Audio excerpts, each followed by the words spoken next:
Right? I love you. कि बनवा से पाकर फूलवा सलाज अरे हई मनमाई महदनिया रे ओकरा पहले गाँव भजन जौन के हर स्टेज पर हम गाई ले बड़ा फरमाइश क्यों करे हो कि माटी के मूर्ति मुस्काही के कि माटी के मूर्ति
अरे पानी खाती कि से अरे नीले करानी कि आज खातिया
अरे रंगे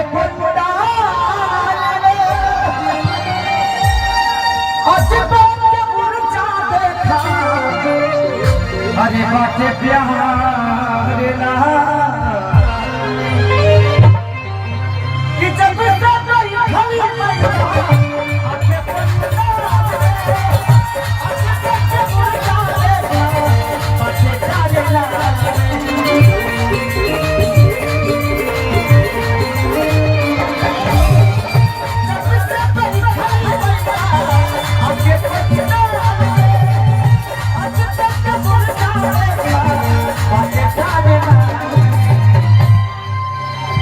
प्रशासन को दिल से थैंक यू कि बिहार के प्रशासन बड़े कोऑपरेटिव है आप लोग। ऐसे ही हमारी मिट्टी इतनी ऊंची थोड़ी है।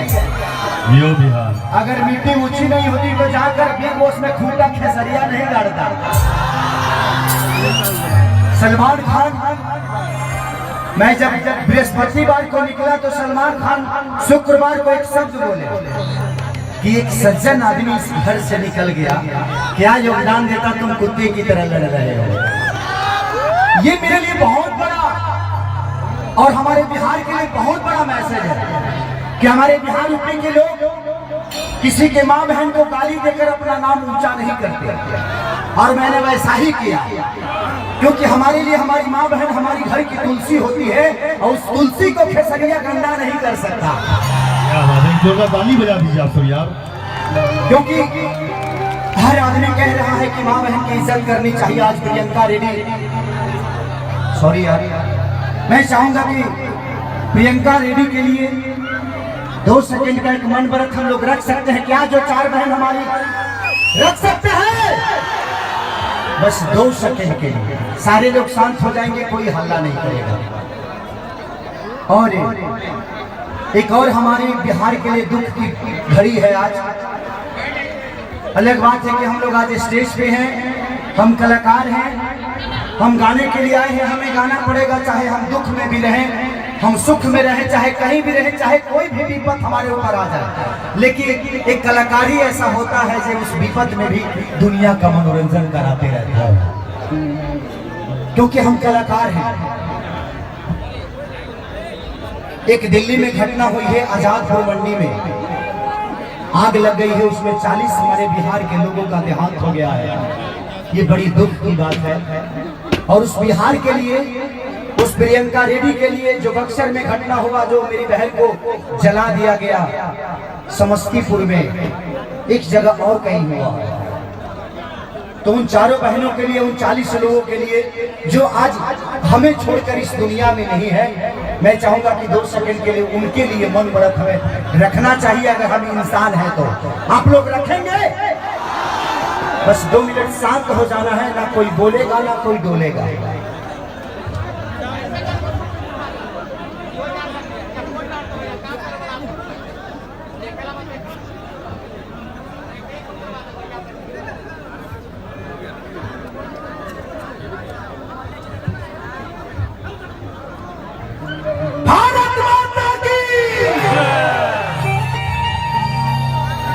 कि जब से बैठली मैया अरे आगे पंडाल में, आज तक मुर्चा देखा अरे बाटे पंकज नाल में, कि खेसरिया सभी कुछ